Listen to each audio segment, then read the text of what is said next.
de una amiga y la vista me aguanta un rato. Vamos. Estamos en página 121. El delito de tortura, su interpretación en la jurisprudencia, por Vanessa Alfaro.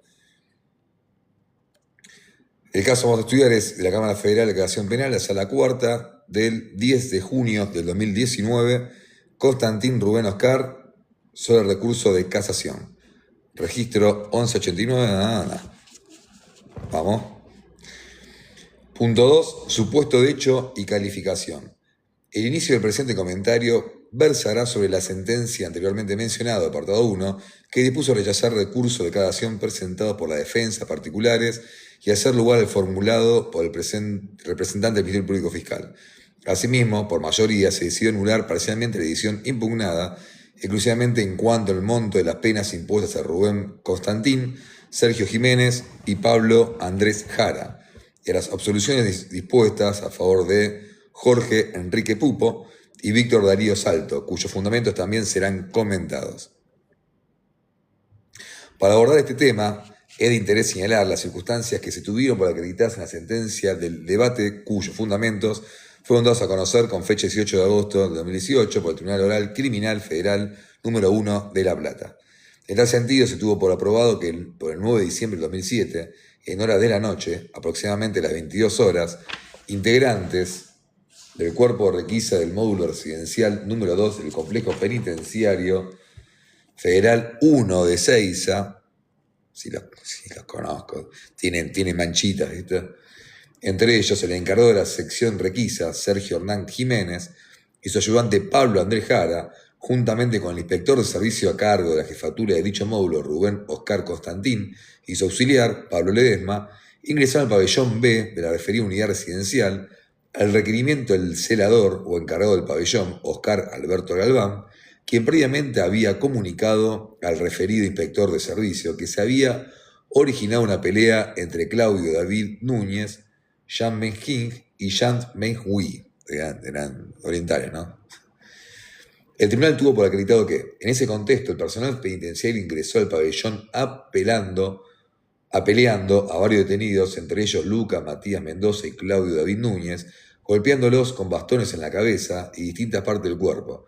Y de ese modo violento, los agentes de requisa Jiménez y Pablo Jara lo retiraron de su celda de alojamiento transitorio, comúnmente denominado Leonera, en la jerga penitenciaria, recinto que se halla ubicado a aproximadamente 150 metros de distancia de los pabellones, en el mismo sector donde se ubican la jefatura y la enfermería de la referida Unidad Residencial 2. Estas leoneras están bastante ya criticadas y ya en desuso, pero siguen estando. En ese sentido, también se tuvo por cierto que el día de los hechos, los agentes de requisa Jiménez y Jara, siguiendo las instrucciones impartidas por Constantín, condujeron a las víctimas golpeándolas, propinándole patadas y arrastrándolas y profiriendo insultos y amenazas en todo el trayecto del pabellón a la leonera. Una vez allí, los arrojaron al piso, boca abajo, esposadas con sus manos en la espalda y en absoluto estado de indefensión. Procedieron a golpearlos ferozmente con los bastones en distintas partes del cuerpo, mientras las víctimas eran sujetas por la fuerza en esa posición. Así son los verdugos esto. Asimismo, se consideró probado que los agentes de requisa Jiménez y Jara retiraron a las víctimas sus calzados y procedieron a golpearlas con los bastones por las plantas de los pies, tobillos y pantorrillas, práctica de tortura que se conoce como pata-pata o falanga, conforme a la descripción del protocolo de Estambul, confeccionado en la Organización de Naciones Unidas, a la vez que intentaron introducirles en la zona anal, sin quitarle los pantalones, los bastones con los que se apeleaban. Además, se tuvo por cierto que los agentes penitenciarios, mientras efectuaban dichas agresiones, los insultaban, los interrogaban insistentemente diciéndoles dónde están los fierros, a la par que los amenazaban con bajar sus calificaciones. Y este tipo de situaciones y vivencias, algunas salen a la luz, porque todo esto está dentro del sistema carcelario que muchas veces queda en las penumbras, en la sombra y en la frialdad de la celda. En ese orden se consideró acreditado sobre la base de pruebas reunidas durante el debate que luego de la golpiza descritas, los agentes Jara y Jiménez Siguiendo las órdenes del jefe de servicio, Constantín, trasladaron a Mendoza y Núñez a la enfermería, situada al lado de la lonera, donde el médico de guardia elaboró certificaciones médicas omitiendo las diversas lesiones que acababan de provocar los agentes. También quedó probado que los agentes Jiménez y Jara trasladaron a las víctimas a la jefatura de servicio, que se encontraba lindera a la enfermería, donde, en presencia y por instrucción de R.O. Constantín, se elaboraron las actas de lesiones en las que se insertaron falsamente los dichos, con el objeto de procurar la impunidad de sus actos. Me da risa porque leo esto y cuando tengo los habeas corpus con los diferentes reclamos que hacemos detenidos en el Seiza, los representantes legales del CPF, el Servicio Penitenciario Federal, dicen, no, doctor, usted está diciendo, eso no puede ser, acá hay una atención de primera. Digo, sí, pues los informes los hacen ustedes mismos, porque sabemos todo cuál es la realidad. Y esto lo está demostrando muy bien. Era la realidad. Y la realidad que se vio, porque muchas realidades de estas no se ven, nunca salen a luz. Así se constató que el personal penitenciario reintegró a las víctimas Lucas Mendoza y Claudio David Núñez, lastimadas y doloridas al pabellón de calidad sancionados, donde permanecieron aislados en sus propias celdas. Ay, cómo me caliento con esto ya. Cabe referenciar que el Tribunal de Juicio tuvo por probado que Claudio David Núñez sufrió las siguientes lesiones: equimosis de forma irregular, bordes difusos y con superficie escoriada, de 1 a 2 centímetros por 1 centímetro con la región escapular superior extrema del lado derecho, múltiples escoriaciones lineales en la cara posterior, tercio y medio y superior del antebrazo izquierdo, equimosis en forma regular, de borde difuso, superficie escoriada, hematoma de borde irregular, escoriación mumular, esclerosis lineal, o salteando con todas las lesiones, equimosis lineal, y paralelas entre sí, de unos 12 centímetros por 1 centímetro de cara anterior, tercio superior de muslo derecho, escoriaciones en número de 3, de forma irregular, bordes difusos en cara interior, tercio distal de muslo izquierdo, hematoma de forma irregular, bordes difusos en forma extrema a nivel de quinto metatarsiano. Además, tuvo por acreditado que, en el caso de Lucas Matías Mendoza, las lesiones contrastadas fueron: 1. Herida de cuero cabelludo que requeriría una sutura de 3 puntos en región temporocipital izquierda. 2. Hematoma de forma irregular y de borde difuso de unos 2 centímetros por 1,5 en la columna vertebral. 3. Múltiples escoriaciones lineales de región escapular derecha. 4. Hematoma de forma irregular de borde difusos en región escapular izquierda. 5. Equimosis lineal de 1 a 2 centímetros que abarca de la región escapular y superior izquierda a la región homológica del lado opuesto. 6. Equimosis lineal igual hematoma de forma irregular en borde que abarca la superficie de media alta de ambos pies. Flor de paliza, le digo. Qué valiente, ¿no? Que son los polis con los bastones y la gente posada.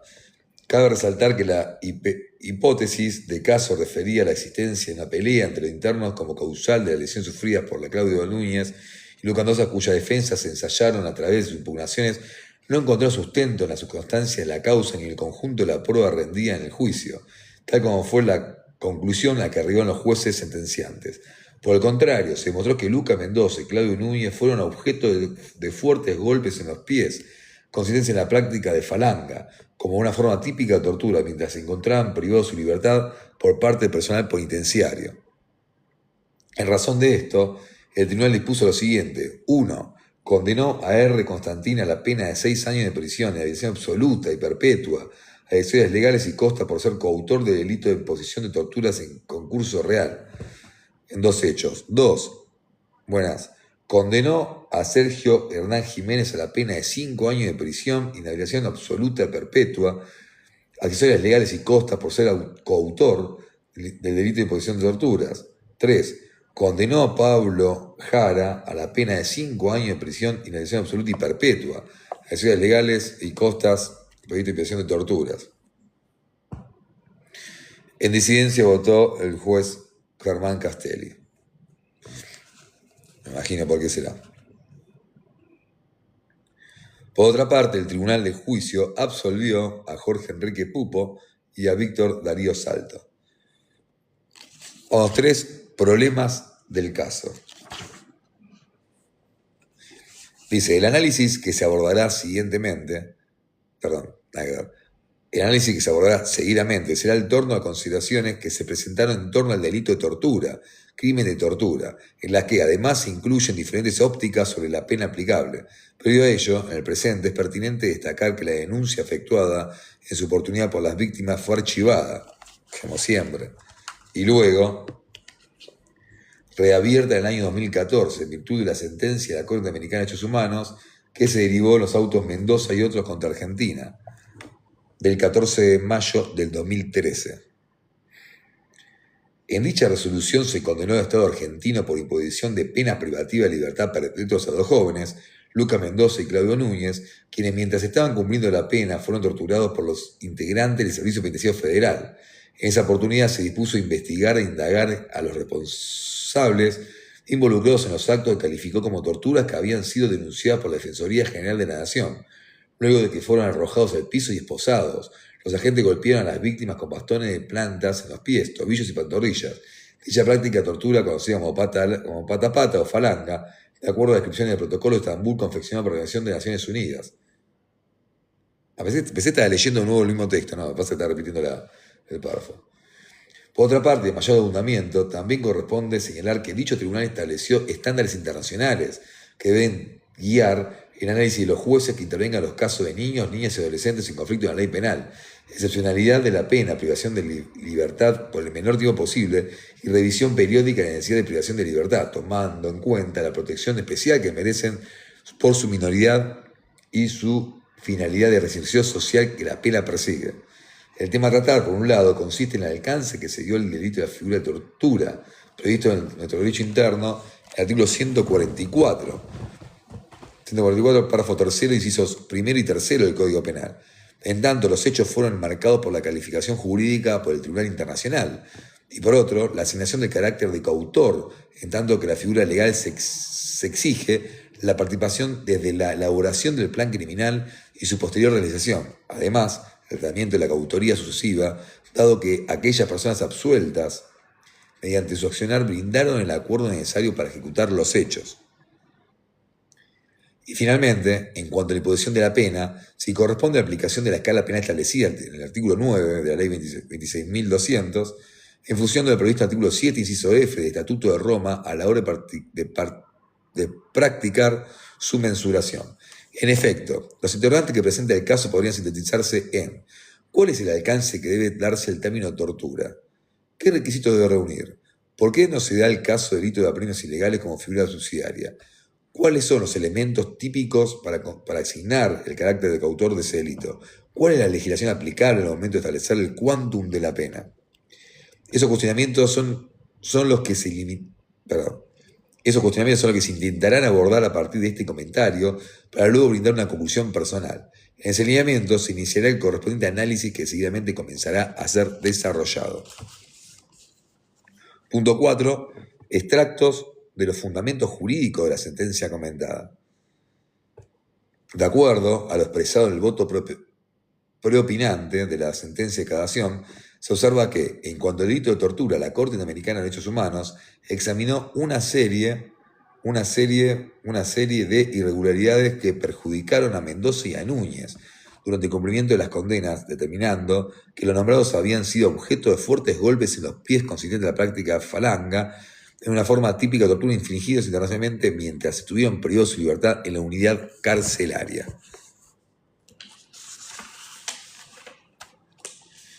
Allí se sostuvo que los golpes que recibieron en las plantas de sus pies y otras partes del cuerpo, mientras se encontraban bajo custodia estatal, les causaron severos sufrimientos físicos y que aquellos fueron torturados dentro del complejo penitenciario federal número 1 de Ezeiza mediante el uso de la falanga, por lo que se declaró al Estado responsable de la violación de artículos 5.1 y 5.2 de la Convención Americana, y por la eficiencia e investigación de los artículos 8 y 25 en función del artículo 1.1 de dicho tratado en su perjuicio. Ello implica el deber del Estado de investigar posibles actos de tortura en el ámbito de su jurisdicción y que en todo caso que exista indicio de la ocurrencia de tortura, el Estado debe iniciar de oficio y de inmediato una investigación imparcial, independiente y minuciosa que permita determinar los la naturaleza y origen de las lesiones advertidas. En el voto se hizo hincapié hacia una mirada que se debe comprometer con una población carcelaria que se encuentra en estado de vulnerabilidad. En el caso, se impone un deber especial de protección y cuidado que debe exigirse a los agentes de las instituciones carcelarias respecto a personas privadas de su libertad, quienes merecen un trato digno y respetuoso de los derechos humanos. Argumento que también se ha analizado. Esto voy a marcarlo porque me sirve para una presentación. No agarré nada para marcar, che. Lo doblo acá. El voto se hizo hincapié hacia una mirada que se debe comprometer con una población carcelaria que se encuentra. Ya lo leí esto, perdón. Para definir el término tortura, se acude a la Convención contra Tortura y otros tratos o penas crueles, inhumanos y degradantes, como todo acto al cual se infrinjan intencionalmente a una persona dolores o sufrimientos graves, ya sean físicos o mentales, con el fin de obtenerla de ella una tercera información o confesión, de castigarla por un acto que haya cometido, o de sospeche que ha cometido, o de intimidar o coaccionar a una persona u otras, o cualquier razón basada ante cualquier tipo de discriminación, cuando dicho dolor y sufrimientos sean infligidos por un funcionario público, u otra persona de ese ejercicio de funciones públicas, a instigación suya, con consentimiento o aquiescencia. Esto hay que agregarlo. No hay nadie ahí de la banda, no. No está Eli ni Serio, nadie, ¿no? Eso es importante. Pero no tengo nada para marcar, che. Bueno, me voy a acordar. Le hago doblez. Ellos agregan principios y buenas prácticas sobre la protección de las personas privadas de libertad y las reglas mínimas de tratamiento para reclusos, conocidas como la regla de Mandela, mediante las cuales se dispone que el régimen de establecimiento carcelario debe tratar de reducir las diferencias que pudieran existir entre la vida de posición y la vida libre, en cuanto estas constituyan a delimitar el sentido de responsabilidad del recluso o respecto a la dignidad de la persona. Esto en el entendimiento en que la condena debe cumplir y corresponda a la que merece, pero que no se agregue ningún otro sufrimiento mayor a la que esta lleva íncito, dado que sería contrario a los principios de racionalidad, proporcionalidad y humanidad. Es lo que es una pena ilícita, ¿no? El voto destaca que en virtud de estas pautas y rememorando los argumentos brindados por la Corte Americana de Derechos Humanos, en el caso que la figura jurídica en base a la cual se analizan las conductas atribuidas al personal del Servicio Penitenciario Federal a cargo de la requisa y el cuidado del módulo en el cual se alojaban las víctimas, se encuentra dirigida a castigar los tratos crueles, inhumanos y degradantes cometidos por los funcionarios contra las personas privadas de su libertad que se encuentran bajo su custodia, ya que de manera circunstancial o permanente, porque estos funcionarios son garantes del cuidado de la persona cuya libertad se encuentra restringida por ello. Por ello debe velar. Me perdí. Para que dicha situación no sea afectada más allá de lo que la ley establece. Además, se destacó como baremo utilizando para la evaluación de la prueba el contexto de encierro en el que se sucedieron los hechos.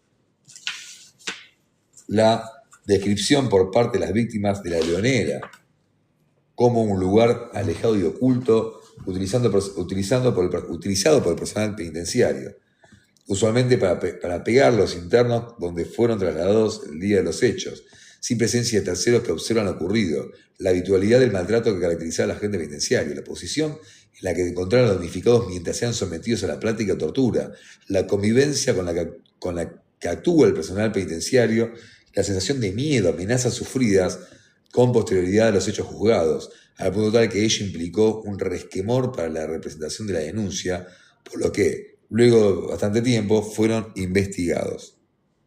Por otra parte, se señala que en cuanto a la primacía jerárquica que ostentaban uno de los acusados, Constantín, sobre el resto del personal involucrado que imponía el cumplimiento estricto de las funciones a las cuales había sido asignado, en función de esto, tuvieron por acreditado que Constantín, Jiménez y Jara concurrieron al pabellón B desde el primer momento en que se le dio intervención a la jefatura de turno, y que arribaron al lugar poco después de haber finalizado la pelea entre los internos. Y bajo las órdenes del primero, Constantín, el personal de la requisa sacó a Núñez y Mendoza en sus celdas y los trasladaron a la zona de asistencia médica, permaneciendo afuera de la sala contigua al sector médico denominada Leonera, lugar en el que fueron torturados mientras se estaban reproduciendo los actos de tortura que fueron corroborados. Se aseveró que el tribunal oral que llevó adelante el juicio tuvo por acreditar la responsabilidad penal de los imputados en estos hechos, sobre la base de la planificación y ejecución, fue por intermedio del personal de requisa supervisado por el jefe de turnos sobre los actos de tortura cometidos, destacándose que Constantín, por su rol, otorgó cobertura funcional para que los ejecutores directos de dicha fuerza, quienes estaban bajo autoridad del mando, lo llevasen a cabo, por cuanto su mandato a las víctimas fueron trasladadas desde la celda donde se encontraba el personal de requisa y sometidas a los golpes mencionados. Se destacó que el Tribunal de Juicio atribuyó a los imputados la conducta de grado de autores funcionales, porque los actos de tortura se cometieron por medio de su obrar consensuado y desarrollado de manera conjunta y coordinada, bajo la responsabilidad y mando del jefe de turno, que por su jerarquía, presencia en el lugar de los hechos, permite afirmar, el dominio funcional de los mismos, ya que sin su expreso consentimiento no se le hubiesen aplicado dichos golpes. El nombrado Constantín tuvo la posibilidad de que sus subordinados no pusiesen la mano encima de los internos a quienes, a buscar el propio pabellón donde estaban alojados, circunstancia que permite explicar que desde el inicio de ejecución de la conducta criminal dominó la escena desplegando su función esencial para la realización de la conducta típica que ejecutaron materialmente a Jiménez y Jara.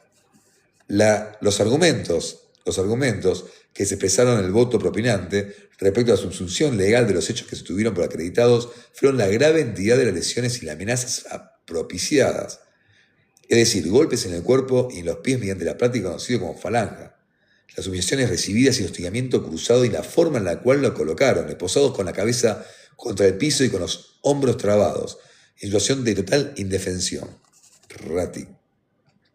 Contertiva esto. A lo que agrega la situación de vulnerabilidad por la cual estaban pasando, a ser personas privadas de libertad, condenadas a penas perpetuas por la comisión de hechos ilícitos cometidos cuando eran adolescentes. También se indicó que las escalas para medir la intensidad del acto y el consecuente dolor provocado a la víctima para diferenciar el hecho como severidad, vejación de tortura, debían incluir la referencia al sujeto pasivo.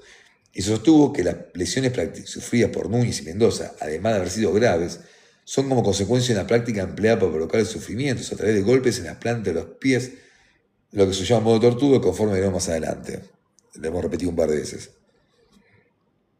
En lo teniente las penas, como se ha comentado precedentemente, el Tribunal de Juicio, leo un poco bajo porque hay gente al lado en la sala y no quiero interrumpir, pero se escucha.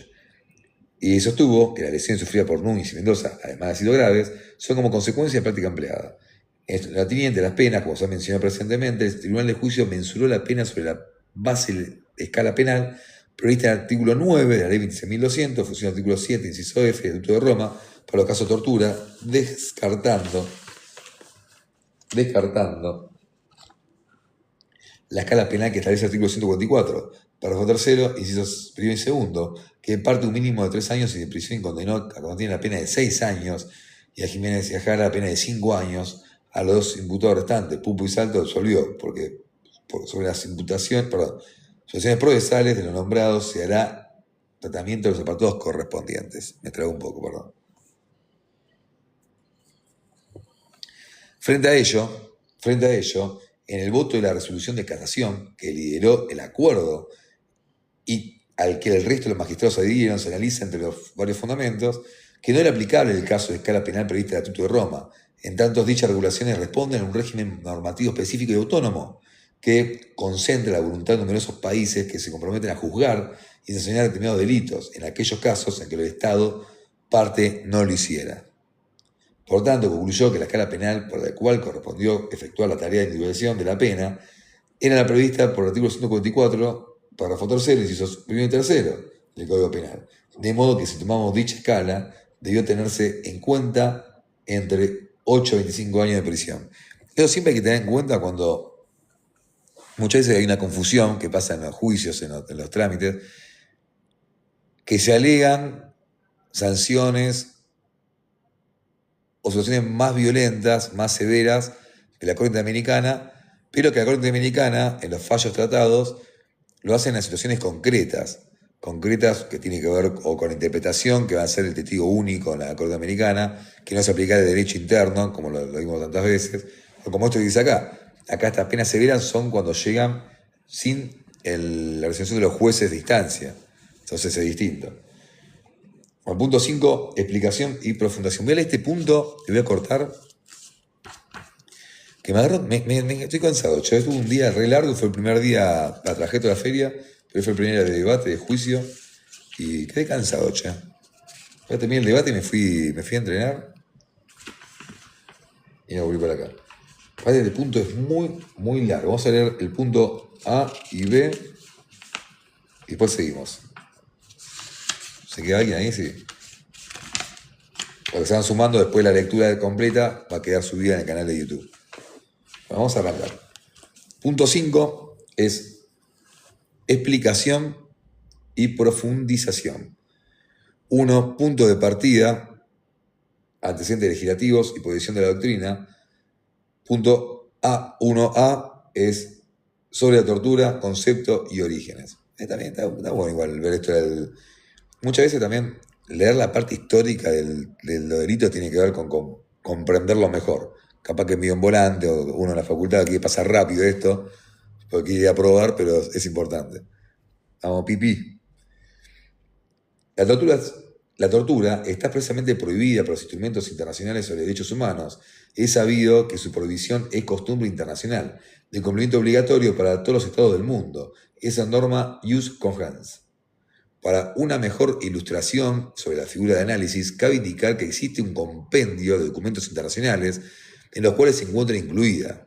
Por primera vez aparece la Declaración Universal de Derechos Humanos en 1948, artículo 5, y seguidamente en la Declaración Americana de Derechos Civiles del Hombre en 1948, artículos 25 y 26, en el Pacto Internacional de Derechos Civiles y Políticos en 1966, el artículo 7, en la Convención Europea para la Protección de Derechos Humanos y Libertades Fundamentales en 1950, y en la Convención Americana sobre Derechos Humanos, Pacto San José-Costa Rica en 1869, en el artículo 5, y en la Carta Africana sobre Derechos Humanos y de los Pueblos de 1981, artículo 5. También se le incluyó en otros instrumentos como la Convención de Ginebra en 1949 y los dos protocolos adicionales en 1977, el Código de Conducta Obligatorio para funcionarios encargados de hacer cumplir la ley en 1979, los principios de ética media aplicables en función de personal de salud, especialmente a los médicos, a la protección de las personas presas y detenidas contra tortura y otros malos tratos, o penas crueles, inhumanas o degradantes, 1982. El conjunto de principios para la protección de todas las personas sometidas a cualquier forma de detención o prisión, 1988, ya está un poquito más cerca acá, ¿no? Los principios básicos para la protección de todas las personas sometidas a cualquier forma de detención o prisión, de 1990, las reglas de la ONU para la protección de los menores privados de libertad, de 1990, y los principios relativos a la investigación, documentación eficaces de la tortura, de los tratos o penas crueles, inhumanos o degradantes del año 2000. Hay un par de documentos, ¿no? Esto tiene que ver con la importancia que tiene el tipo universal, lo que tienen las torturas, ¿no? Que es algo histórico, que se da en todo el mundo y hoy también en ciertos países que anticuados sigue existiendo todo eso, que es algo cultural, ¿no? Cabe agregar a ello los dos instrumentos internacionales específicos en la materia que prohíbe la tortura y que establecen conceptos específicos básicos para su expresión. La declaración sobre la protección de las personas contra la tortura y otros tratos o penas crueles y más degradantes, y la Convención contra la tortura y otros tratos o penas crueles y más degradantes del 84. Por otra parte, otra región, a través de la Asamblea General de la Organización de Estados de América, se aprobó la Convención Interamericana para prevenir, sancionar la tortura. De otro lado, el Comité de Ministros del Consejo Europeo aprobó el Convenio Europeo para la Prevención de Torturas y los tratos crueles, inhumanos o degradantes, del 87. De manera indirecta y también prohíben la tortura y la Convención para la Prevención y Sanción de Delitos de Genocidio del 9 de diciembre de 1948 y la Convención Suplementaria sobre la Abolición de la Esclavitud, la trata de esclavos y instituciones prácticas análogas a la esclavitud del 7 de diciembre de 1956, la Convención Internacional sobre la Eliminación de toda forma de discriminación racial, del 21 de diciembre del 65, la Convención Internacional sobre la Represión y Castigo Apartheid del 30 de noviembre de 1973 y las reglas mínimas de tratamiento de reclusos del 31 de julio de 1957. Wow. Que tenemos tantos tratados y siguen siendo verdugos todavía. En ese sentido, el ingreso a tortura del derecho penal internacional. ¿Qué dijo? Sí, ya termino un ratito. Yo cuando termine ya vamos a ver ahí. En ese sentido, el ingreso a tortura del derecho penal internacional, al ser considerado como un crimen contra la humanidad, de lesa humanidad y como crimen de guerra. Esto es a partir de los estatutos de los tribunales penales internacionales ad hoc para ex-Yugoslavia y Ruanda, así como también los estatutos de los denominados tribunales híbridos. Asimismo, a partir del año 1998, ahí ya un par de nosotros existía, yo ya existía, ustedes capaz que no también, se encuentra tipificada como crimen de lesa humanidad en el Estatuto de Roma de la Corte Penal Internacional, artículo 7, inciso F. Sobre eso se avanzará en la cápite correspondiente. En nuestro país, la primera prohibición de la tortura pudo hallarse en el año 1812, cuando la comisión que se integró para la fundación de la Constitución estableció una cláusula mediante el cual se abolía el tormento. Posteriormente, la Asamblea General Constituyente de 1813 dispuso la abolición de los tormentos aceptados por la legislación para el esclarecimiento de la verdad en las investigaciones criminales, y el verdugo quemó los instrumentos en la Plaza de Mayo. El año 1950, un siglo anterior, en el año 1852, Alberdi decía que el tormento y los castigos horribles quedan abolidos para siempre, y en todas las circunstancias quedan prohibidos los azotes y las ejecuciones que por medio del cuchillo, de la lanza y el fuego, las cárceles húmedas, oscuras y mortíferas deben ser destruidas. Si Alberdi miraría... El otro día fui al penal, hay que ver lo que se ve adentro. Fui al Ituzaingó, digo, por lo menos lo que se ve afuera es bastante prolijito todo. Indicando, de tal modo, que mediante dicha disposición se abolía la penalidad de la Edad Media vigente hasta ese entonces y los horrorosos castigos empleados durante la Revolución. Seguidamente, la Constitución Nacional de 1853 expresó la abolición para siempre de toda especie de tormento y de azotes. Con acierto puede afirmarse que la disposición tiene correlato con la garantía de que nadie será obligado a declarar contra sí mismo. Y esto, 1853, de ahí ya venía también juicio por jurado, todo eso. Y el principio de que nadie puede ser condenado por mentir, porque ello sería la aplicación del derecho del ámbito de la moral, del pecado, de lo que está prohibido por el artículo 19 de la Constitución Nacional. Si Alberdi ve todo eso, Alberdi se va a la tumba, ¿sí? Bueno, Alberdi... hoy se volvió a volar un poco de Alberdi, ¿no? Con toda esta nueva tendencia de esta pseudo libertad. Dicha garantía fulmina cualquier forma de coacción, física o moral, directa o indirecta, sobre la persona que debe prestar declaración sobre algún hecho personal vinculado a un proceso, cualquiera sea su tipo. Se excluye cualquier forma de amenazas, engaños, sueros de la verdad, detectores de mentiras, como la obligación de decir la verdad. En efecto, no se debe obligar al imputado a participar activamente en su propia condena. Esto es importantísimo también. Yo lo he planteado en un proceso que tenemos con esto de las pericias también, las pericias psicológicas que mandan las fiscalías y los jueces de garantías ordenan, cuando aún ni siquiera se investigó, cuando el hecho ni la víctima denunciante se sometió a un tipo de pericia, ni se tomó ratificación de la declaración, o ampliación, o lo que sea, un interrogatorio, y ya mandan al imputado a hacerse una pericia de estas características psicológicas que atentan justamente a la autoincriminación, porque sabemos que las pericias psicológicas, vayas vos, yo, Milei o Cristina, quien vaya, van a ser posiblemente, justo nombré un par de autores que seguramente que sí, pero que van a dar, que tienen rasgos narcisistas y todo lo que ponen siempre estas pericias, y que ya con esa paupérrima pericia ya imputan, te mandan, hola Celes, o te mandan detenido. Entonces, justamente eso también lo planteamos hace poco. Por un lado también, Por un lado también uno dice, bueno, voy a hacer la pericia porque quiero que mi cliente esté ajustado de derecho y que después la jurisdicción no tenga excusa para decir de que no colabora con la investigación y lo quiera detener. Y a la vez tenés que si lo mandas a hacer la pericia, el informe, por más que lo entrenes, lo que sea, el informe te agarra una de estas que hacen esos informes media españuelo y, y ya te juzgan. Y la única herramienta que tienen, como no hay pocas pruebas para poder avanzar en investigación, se toman de ese informe sin mucho tecnicismo, sin mucho sabe. Así llegó Jonathan Vargas al juicio, detenido en prisión preventiva, que recién en el juicio pudimos desacreditarlo y sacarlo del sueldo. Pero hasta ese entonces, por esos informes que lo mandan a hacer, estuvo preso.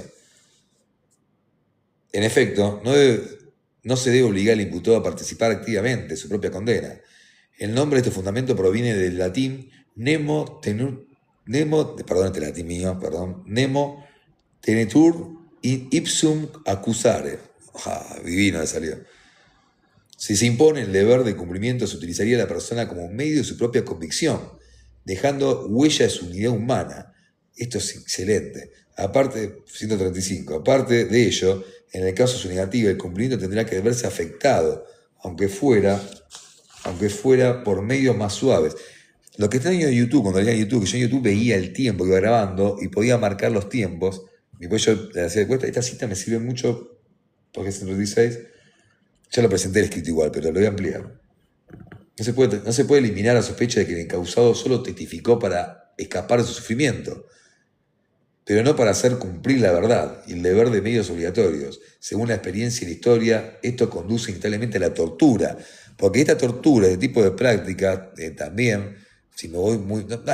o me voy al punto también, que muchas veces el sistema perverso, maquiavélico, del sistema judicial, cuando todavía no está todavía el acusatorio incorporado y toda esta cosa que lleva, hay muchos imputados que llevan detenidos años de prisión preventiva y terminan negociando un abreviado también, porque es una forma de tortura también, porque vos pedís, te rechazan, reclamás, no te escuchas, sos un objeto. Y entonces decir de última, che, bueno, reconozco, termino riendo, ¿cuánto es la pena de 4 a 8? Bueno, firmo por 5, así por lo menos que 6 meses me voy a mi casa. Y terminan reconociendo la culpabilidad porque justamente es una forma también de violencia, yéndome al punto de tortura, exagerándolo un poco, no tanto, de que terminás arreglando. Yo me he entrevistado con gente, yo recuerdo un caso que al final no terminamos de cerrarlo, que cuando fui a entrevistarme con la persona que estaba condenada, me dijo, Gabriel, acepté el acuerdo, hablé con mi defensor oficial, y terminé aceptando porque me quedé de mi casa.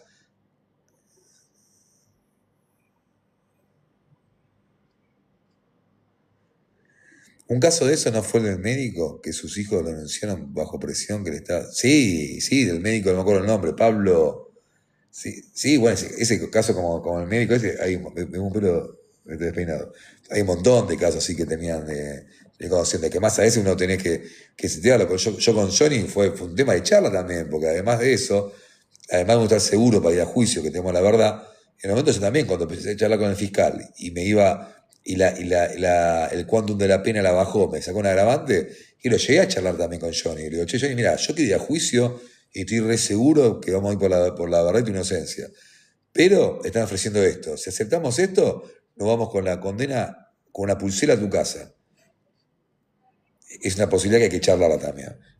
Nos mantuvimos firmes, no aceptamos, nos fuimos a juicio, menos mal que lo ganamos, ¿no? También puede pasar que muchos defensores que no lo hacen a propósito, van confiados, después te contás con un sistema que no aplica el debido proceso, y terminan condenados y decís, che, lo hice abreviado. Pero no hay que caer en esa, porque si caemos en esa también. Después tengo algo para comentar después, voy a hacer un video aparte sobre esta diferencia que tiene que ver, esto cuando me marcado en el juicio, ¿no? el tema del respeto al magistrado, del juez.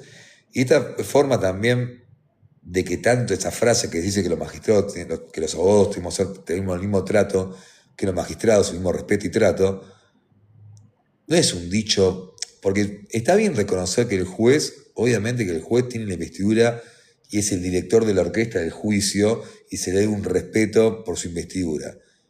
Eso está excelente, tiene que ser así, porque si no sería un descontrol, un juicio sin un director que tenga una cierta investidura.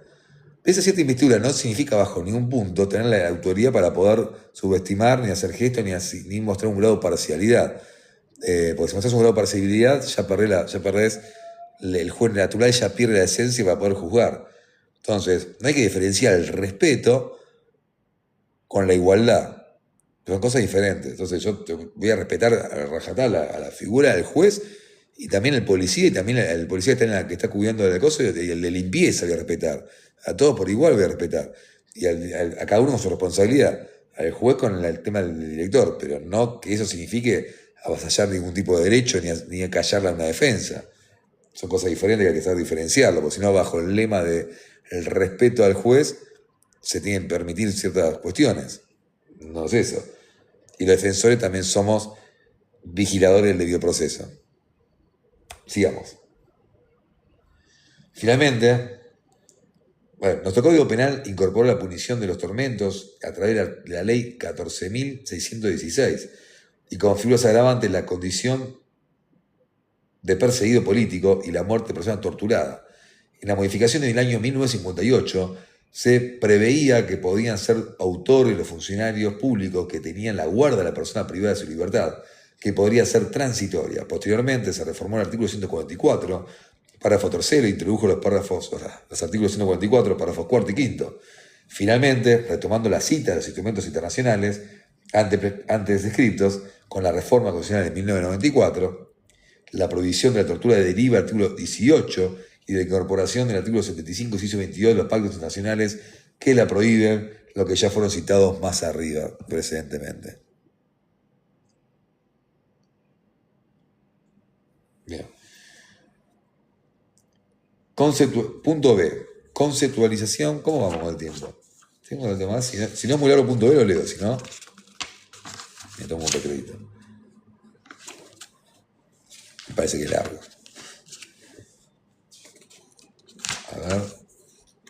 A ver. Es bastante largo. Así que, lamentablemente, capaz que...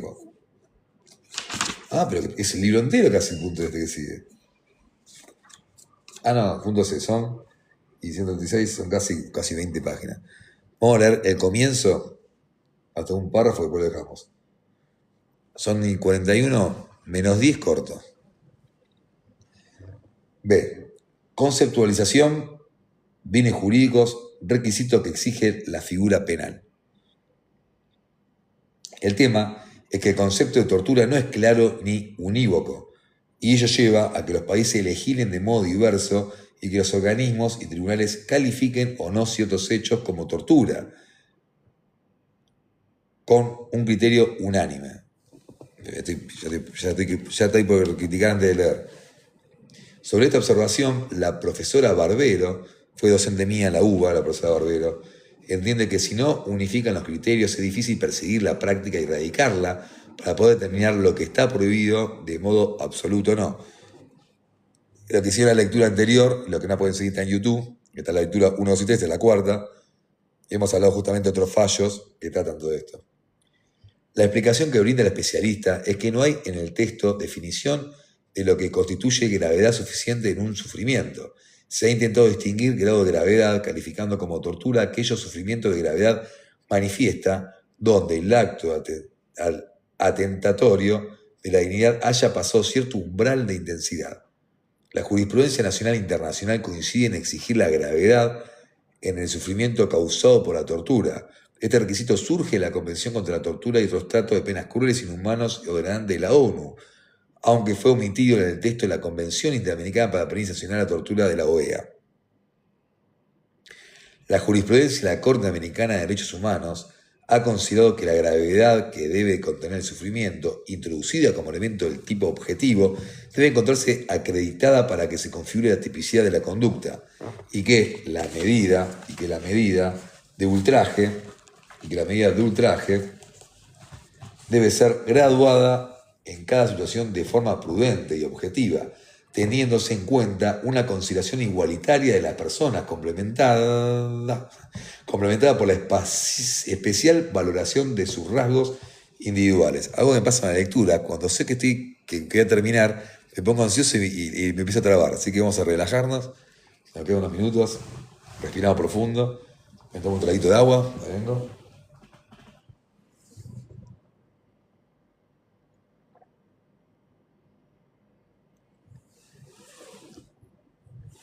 Listo, ahí está, vamos. Asimismo, los exámenes médicos y psicológicos son de especial importancia en los efectos de verificar el daño causado por el trato impuesto.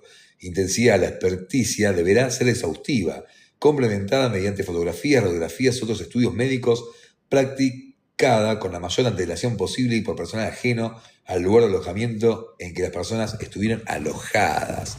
Eso es importantísimo, porque una pelea que tengo mucho con los habeas corpus y con todo, y más cuando está en el régimen CIPLA, que es el máximo de alto perfil, que ya les comenté muchas veces, es que cuando uno denuncia un hecho de violencia institucional, lo que sea, el juez, el juez director de la causa, libra un informe al que el Servicio Penitenciario Federal informe qué pasó con el interno. Digo, no quiero que lo hagan ellos, sí.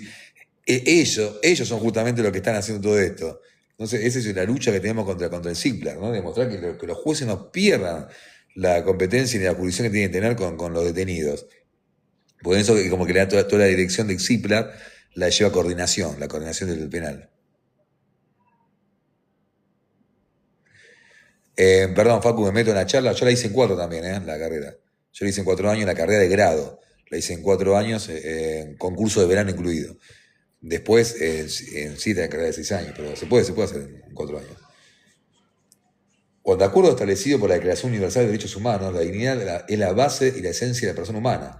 Recordemos que el primer párrafo del preámbulo de la Declaración Universal de Derechos Humanos establece, considerando que la libertad, la justicia y la paz en el mundo tienen por base el de la familia humana. Y se agrega el artículo primero que todos los seres humanos nacen libres, iguales en dignidad y derechos, y dotados como están en razón y su conciencia. Deben comportarse fraternalmente los unos con los otros. Claro, los cursos de verano son.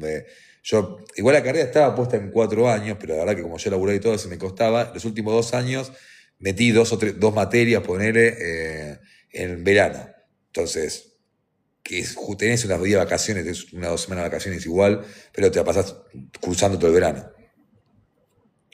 Haces un curso intensivo de las materias y la rendís ahí también antes de que arranque el año. Y conste que también secundario de adulto, o sea, así que no hay excusa, el que quiere puede.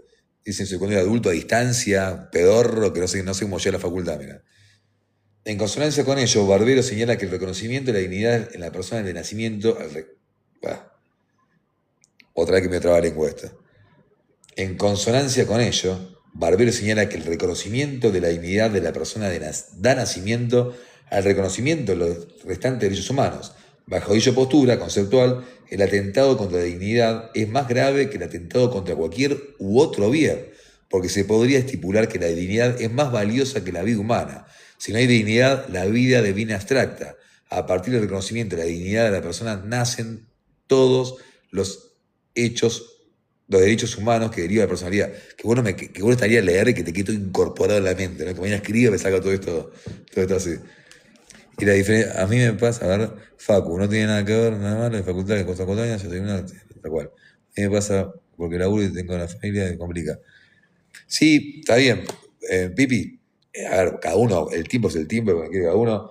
También hoy hay carreras a distancia, capaz que no es lo mejor, lo más recomendado, pero existen, que se puede hacer a distancia. Y si puedes ir haciendo de 2 o 3 materias, no hace falta ponerse 4 años. Si son 6, dentro de 6 años vas a decir, che, pensá que si arrancás ya te había recibido. Si tenés ganas de hacerlo, hacelo. Aparte, la carrera, aún que no, hay mucha gente que estudió abogacía y aún no ejerce la abogacía, pero te da un ejercicio mental, es como hacer pesas en el cerebro, ¿viste? Porque te agiliza un poco. Cabe señalar que en el siglo XVIII En la mano de Beccaria se argumentó en contra de la tortura, con lo cual ello, en palabras del profesor Dona, no se encuentra ligado a una ideología. No se trata de un tema moderno, sino de un reconocimiento a la persona como tal, toda vez que la tortura es lo contrario de la dignidad del hombre. Y es de reiterar, en nuestro país, la tortura fue abolida en la Asamblea del año 13, posteriormente en la Constitución Nacional de 1853, en tanto reza que quedan abolidas toda especie de torturas y azotes, artículo 18 de la Constitución Nacional. El bien jurídico tiene que ver con la dignidad fundamental de la persona. Leo este puntito y ya corto, de la persona. A lo que agrega la libertad, la integridad física y psíquica de las personas y la incolumnidad en el ejercicio de la función pública. Así, la dignidad de la persona sufre su mayor arrebato, incluso hasta alcanzar el aniquilamiento de todo rasgo de humanidad que la califique. Último párrafo, encerramos. De acuerdo, derecho internacional de un delito plurifensivo que afecta a la dignidad humana y los derechos fundamentales del hombre, la libertad, porque la tortura es una forma de coacción que afecta básicamente a esta, la integridad física o incolumnidad personal, física y mental, y supone un abuso de poder por parte del Estado. Me encantó este párrafo, voy a citarlo. Bueno, gente, voy a cortar, que tengo que hacer unas cosas. Dejamos en la página 140, después lo edito y lo subo a YouTube de corrido con todo el libro. Gracias, se van sumando.